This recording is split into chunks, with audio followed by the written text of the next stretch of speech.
Presque chaque jour, depuis plusieurs mois, le ministre de l'économie Bruno Le Maire se félicite d'un plan de relance à 100 milliards d'euros mis en place pour faire face à la crise du coronavirus. Il s'agit de France Relance. Mais ce plan relance-t-il vraiment l'économie ? Pour en discuter, nous accueillons Gilles Raveau, économiste et maître de conférence à l'Institut d'études européennes. Gilles Raveau, bonjour. Bonjour. C'est un chiffre qui est tombé très récemment. La Banque de France estime désormais que le produit intérieur brut rebondira de 5% l'an prochain, après une chute de 9% cette année, signe que l'économie française mettra plus de temps à retrouver son niveau d'avant-crise qu'anticipé jusqu'ici. Alors, est-ce que cela vous étonne, alors que le gouvernement a pourtant mis de nombreuses mesures en place pour justement prévenir cette chute de l'économie, pour relancer l'économie, notamment le fameux plan de relance à 100 milliards d'euros ? Supposons que la Banque de France ait raison. Donc qu'est-ce que c'est le PIB ? Le PIB, c'est le nombre de baguettes de pain, le nombre d'heures de cours qui sont produites chaque année. Cette année, donc, il va y en avoir 10% en moins. C'est énorme. C'est comme si vous êtes dans votre cuisine, vous avez des boîtes de conserve. L'année dernière, vous en aviez 10. Cette année, vous n'en avez plus que 9. L'année prochaine, donc ça devrait réaugmenter de 5%. Donc, on a perdu une boîte de conserve, et l'année prochaine, je vous en rends une demi. Vous voyez que vous n'avez toujours pas vos 10 boîtes de conserve.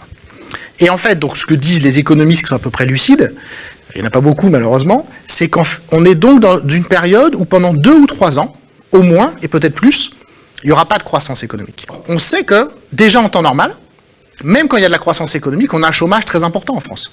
On a une pauvreté très importante. Avant le Covid, on avait déjà 1 adulte sur 7 qui était pauvre en France. Donc évidemment, la situation va s'aggraver. Et je suis désolé de dire ça aux gens parce que c'est terrible. Là, ce qui a commencé à se passer, personne ne l'a vécu. Nous allons devoir nous poser la question de savoir si nous transformons, ce qui n'est jamais facile, ou si nous prenons le risque de nous effondrer. La crise économique dans laquelle on est déjà, personne ne l'a vécu. Or, nul n'ignore, si vous avez suivi politique et économie, que la crise était déjà là. On entend le président de la République, on entend le gouvernement, ils évoquent la fin du monde, et nous on parle de la fin du mois. Structurellement, il y avait des problèmes que Pierre Jovanovic a largement évoqués. Et par conséquent, le virus... C'est pas de leur faute. Personne ne peut dire que Bruno Le Maire ou Emmanuel Macron ont la moindre responsabilité dans le Covid. Ça leur tombe sur le coin de la gueule, comme à nous tous. Rappelez-vous, Wall Street a explosé le 29 septembre 2008. Toutes les banques mondiales vacillées, c'est le cas de le dire, en 2009. Oui. Et qu'est-ce qu'on a eu d'un seul coup en 2009 ? Une pandémie. Je revois encore, je ne sais pas si on peut voir les images derrière nous, de la patronne de l'OMS de l'époque, qui avec son marteau a tapé un peu comme à une vente aux enchères. Je déclare la pandémie ouverte, comme au Festival de Cannes. Donc à chaque fois que les banques étaient en train de tomber, paf, on a une pandémie qui permet à ces gouvernements de dire « Ah mais c'est pas de notre faute, c'est pas de leur faute. C'est le virus, si les banques se sont effondrées. » Voilà. Ça c'est quand même intéressant, ça aussi c'est sans précédent. Vous avez une crise économique, personne ne peut dire que Bruno Le Maire ou Emmanuel Macron ont la moindre responsabilité dans le Covid. Et maintenant, il y a un prétexte, c'est-à-dire « Ah ben c'est le virus. » Voilà. C'est pas de leur faute. C'est ni le gouvernement, ni les responsables, ni les banquiers, c'est le virus, c'est juste un truc faux. Réveillez-vous, quoi. Nous allons devoir nous poser la question de savoir si nous transformons, ce qui n'est jamais facile, ou si nous prenons le risque de nous effondrer. On a une classe politique qui est en train de ramper. Si vous prenez la mesure de la crise, ce que le gouvernement n'a toujours pas fait, vous savez qu'il y a des perdants. Et une gare, c'est un lieu où on croise les gens qui réussissent et les gens qui ne sont rien. Le choix politique, c'est qui c'est les perdants. Aujourd'hui, les perdants, c'est les pauvres, les petites entreprises. C'est les gens qui ne sont rien. Les bips, comptez-vous. Qu'est-ce qui vous fait dire qu'ils ne sont pas capables de prendre conscience de l'ampleur de cette crise, puisqu'ils mettent en place un plan de relance Parce que 800 000 emplois vont être supprimés d'ici la fin de l'année, selon Bruno Le Maire. Ce qui a été perdu, là, ne sera jamais rattrapé. Je suis désolé de le dire, mais je pense qu'il faut le dire. Il n'y aura pas de rattrapage. Écoutez, vous savez que quand il y a 1000 personnes qui sont virées d'une entreprise, ça entraîne mécaniquement 1000 autres personnes qui vont être virées chez les fournisseurs, dans les restaurants les restaurants du coin là où il y avait l'entreprise. Enfin bon bref, mécaniquement ça entraîne 1000 suppressions d'emplois supplémentaires, échéance entre 3 mois minimum et 24 mois maximum. Réveillez-vous, quoi. Et ce sont des vagues qui s'auto-alimentent. La vague devient de plus en plus grande et se transforme à un moment donné en tsunami. Chaque fois qu'il y a une récession massive, les boîtes qui font faillite, elles reviennent pas. Vous savez que les commerces en temps normal, ils sont sur le fil du rasoir en temps normal. Fermer une semaine, c'est une catastrophe. On l'a vu, notamment avec les gilets jaunes. Il y a plein de commerces qui ont fait faillite à cause des manifestations de gilets jaunes. Ces mêmes commerces, vous leur mettez le Covid sur la tronche, plus les manifs contre les retraites et tout ça, ils sont morts, mais ils sont archi morts. Donc on a des dizaines de milliers de commerces, mais les gens le savent eux-mêmes, c'est fini pour eux. Les gens qui perdent leur boulot, tout le monde le sait. Les gens qui ne sont rien.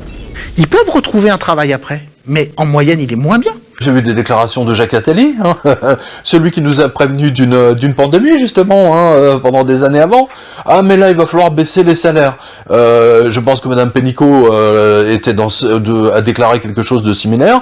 Le patron des patrons, Monsieur de Bézieux, là, je sais plus comment il s'appelle, a dit là exactement la même chose. Il faudrait baisser les salaires ou remonter aux 39 heures ou 40 heures même, supprimer le 13e mois. L'Institut Montaigne, pareil, enfin il y a plusieurs think tanks américains ou européens, oui il faut baisser les salaires, il faut supprimer les vacances, etc. Voilà, ben on va revenir aux mines de Lorraine quoi, c'est clair. Et si vous perdez votre boulot au mauvais âge, dans la mauvaise région, dans la mauvaise profession, eh ben c'est fini. Vous savez que la crise économique dans laquelle on est déjà, personne ne l'a vécue. Cette crise économique fera-t-elle plus de morts que le Covid-19 ?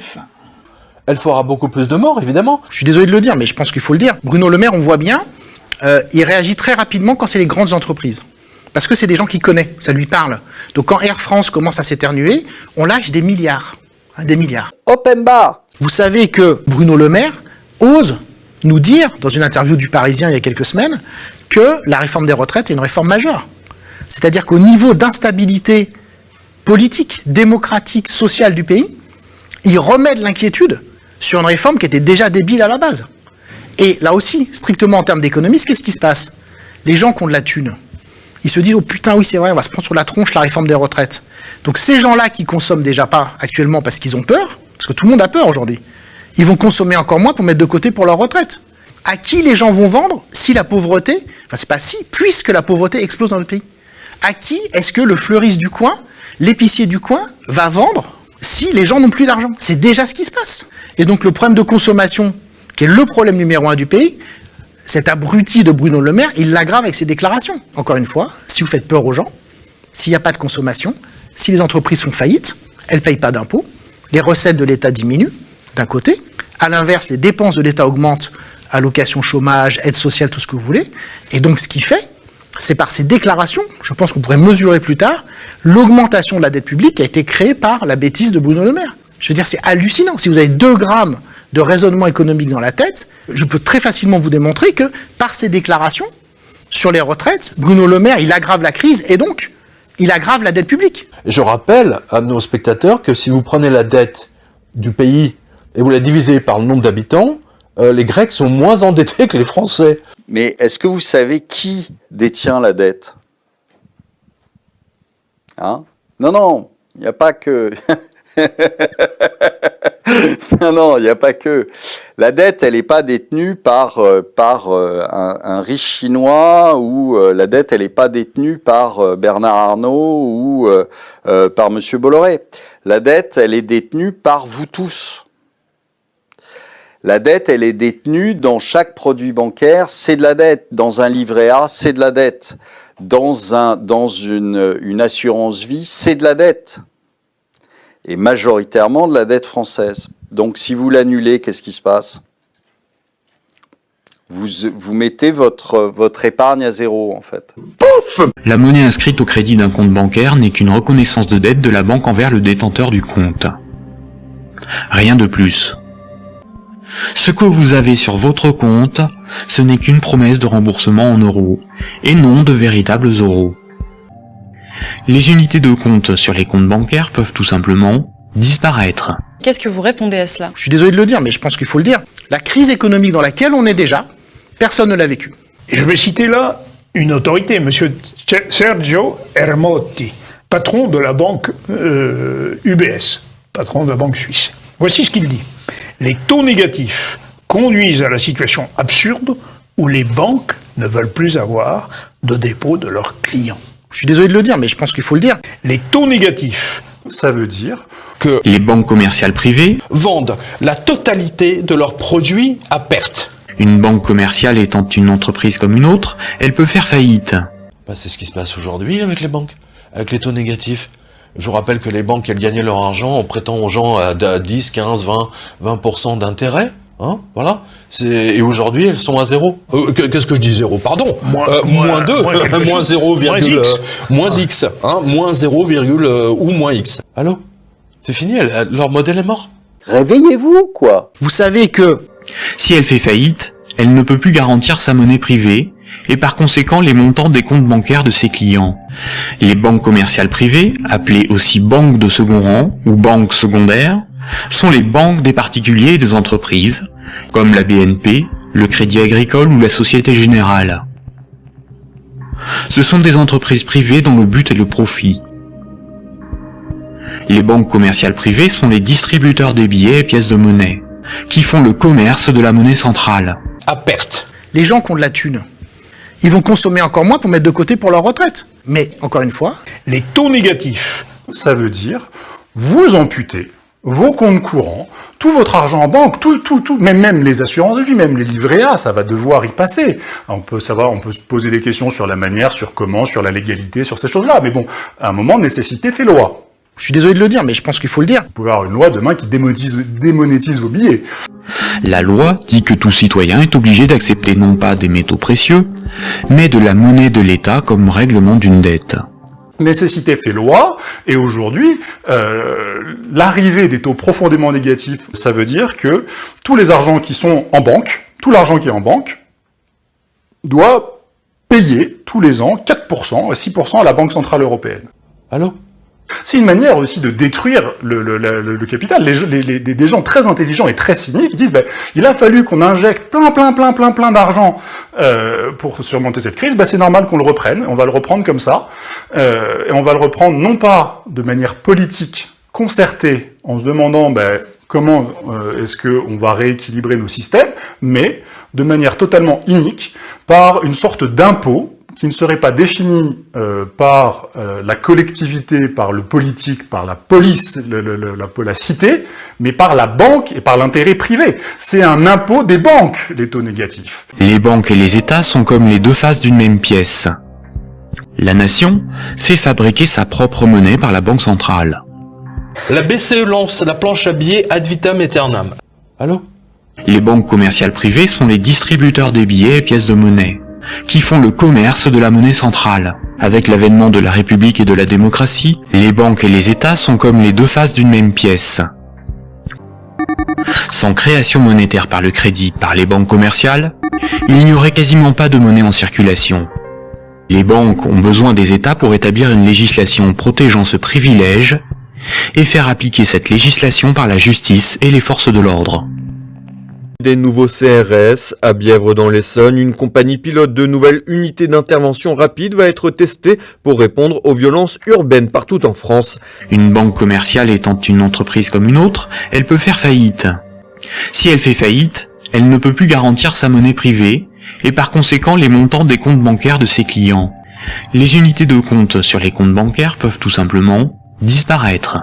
Pouf ! Vous voyez l'escroquerie de la Banque Centrale Européenne et de toute cette Europe ? Quand une banque accorde un crédit, elle crée de la monnaie scripturale sur un compte à partir de rien. Et elle en crée bien plus qu'elle ne dispose de monnaie centrale dans ses coffres. Les banques ont besoin des États pour établir une législation protégeant ce privilège et faire appliquer cette législation par la justice et les forces de l'ordre. Donc les gens qui nous dirigent, et ça je dis ça avec la plus grande gravité, sont des ignorants complets. Ma grand-mère vous aurait fait... Les Français épargnent et que donc même quand on leur donne de l'argent, en fait cet argent ne partirait pas en consommation qui relancerait l'économie, mais en épargne. Qu'est-ce que vous répondez à cela ? C'est mort pour eux. C'est mort. Allô ? C'est fini, leur modèle est mort. Les taux négatifs sont en train de tout détruire. On est arrivé au bout. Pour pouvoir mettre en place ces taux profondément négatifs, il faut une coercition de l'argent liquide. Alors, il y a plein de modèles. C'est pas forcément une interdiction totale. Ça peut être, vous voulez retirer de l'argent liquide, pas de problème. On va vous prendre une taxe de 10% pour pouvoir, on va vous prendre des frais, on va pouvoir. Mais il faut que cet argent liquide soit maté. Allô? Il faut la disparition du cash, parce que si vous avez du cash qui, lui, n'a pas d'intérêt, mais au moins, c'est zéro, c'est zéro. Et bien évidemment, si demain on vous dit votre compte courant, c'est moins 4% tous les ans, ben, vous allez essayer de le retirer partout, en espèces, ailleurs, et autre chose. Réveillez-vous, quoi. Le modèle de la banque est mort. Voilà, c'est tout. Ils sont mourus. Il n'y a plus rien à faire. Je veux dire, c'est hallucinant. Si vous avez 2 grammes de raisonnement économique dans la tête, je peux très facilement vous démontrer que nos banques sont en faillite virtuelle, et c'est pas parce que on va vous mettre des taux négatifs que le système bancaire ne va pas finir par imploser ou s'effondrer. C'est un risque, c'est bien évidemment, et c'est un risque qui est important. Ce qui est important quand on voit les masses de monnaie qui sont créées de manière absolument délirante. C'était déjà avant le virus. Hein. Le virus n'a fait qu'accélérer une tendance. Faux, c'est le virus. Voilà. C'est pas de leur faute. C'est ni le gouvernement, ni les responsables, ni les banquiers, c'est le virus. Ça, c'est quand même intéressant. Ça aussi, c'est sans précédent. Vous avez une crise économique, personne ne peut dire que Bruno Le Maire ou Emmanuel Macron ont la moindre responsabilité dans le Covid. Ce que vous êtes en train de nous dire, c'est extrêmement difficile. C'est-à-dire que les étudiants dont je vous parle, qui sont désespérés, ont raison d'être désespérés. Ouais, c'est ça. Exactement. Encore une fois, comme il y a déjà un chômage considérable chez les jeunes déjà en temps normal, et que l'économie ne va pas rebondir pour les raisons que j'expliquais avant de l'étendue massive de la pauvreté, mais c'est fini pour eux. Les jeunes, je suis désolé de le dire, mais je pense qu'il faut le dire, ils vont avoir une vie moins bonne que les autres. C'est certain. Et si la récession s'aggrave, ils vont avoir une vie beaucoup moins bonne. Une récession massive. Lorsque les entreprises vont se remettre à embaucher dans 6 mois, 1 an, qui est-ce qu'elles vont prendre? Elles vont prendre ceux qui vont être diplômés en mai 2021. Ceux de mai 2020, c'est mort pour eux. C'est mort. Il y a une indifférence de ce pays, je suis désolé de le dire, y compris à gauche, pour les facs, qui est un scandale total et qui est très facile à comprendre, parce que ces gens-là ne sont pas issus des facs.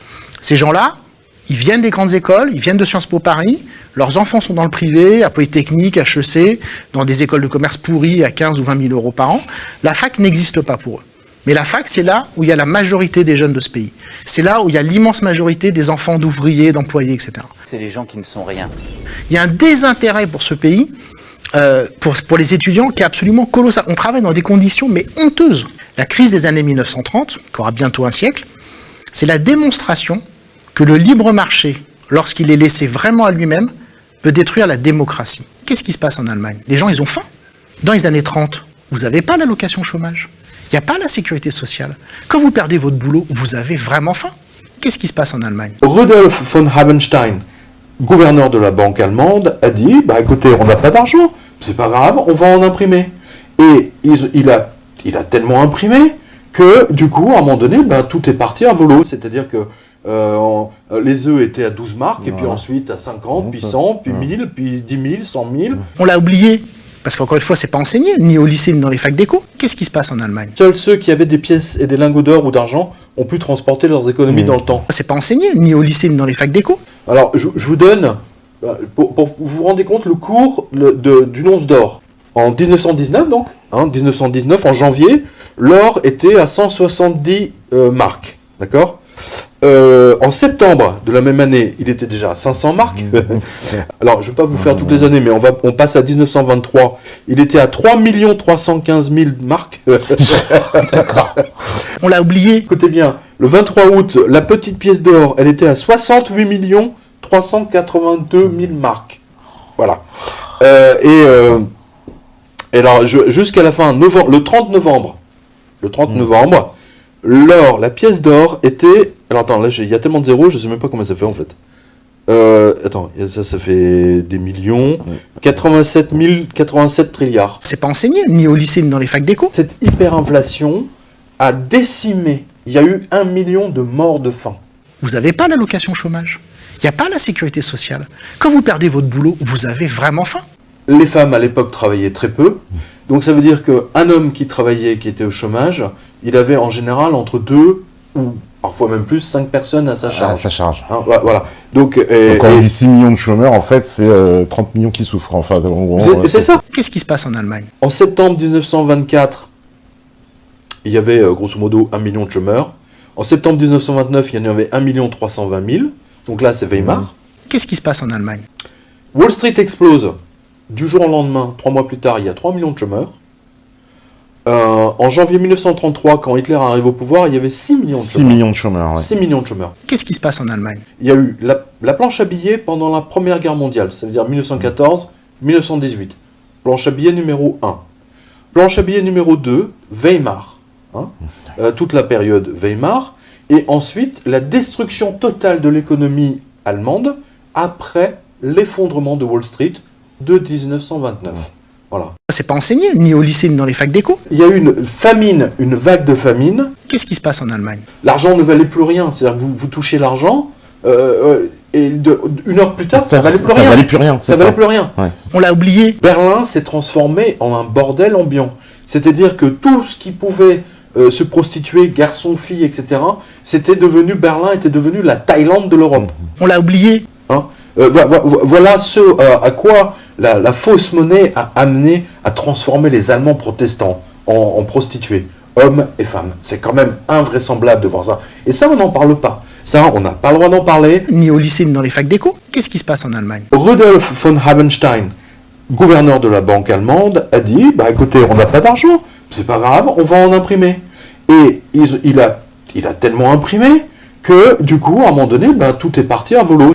Et là, aujourd'hui, qu'est-ce qui se passe? La BCE lance la planche à billets ad vitam aeternam. Ça va très très mal se finir, cette affaire. Aujourd'hui, qu'est-ce qui se passe? Nous allons devoir nous poser la question de savoir si nous transformons, ce qui n'est jamais facile, ou si nous prenons le risque de nous effondrer. Aujourd'hui, qu'est-ce qui se passe? Aujourd'hui, l'État garantit tout, rachète tout, fait faire de la dette, mais sans se préoccuper de savoir si un jour les gens pourront rembourser, les sociétés pourront rembourser.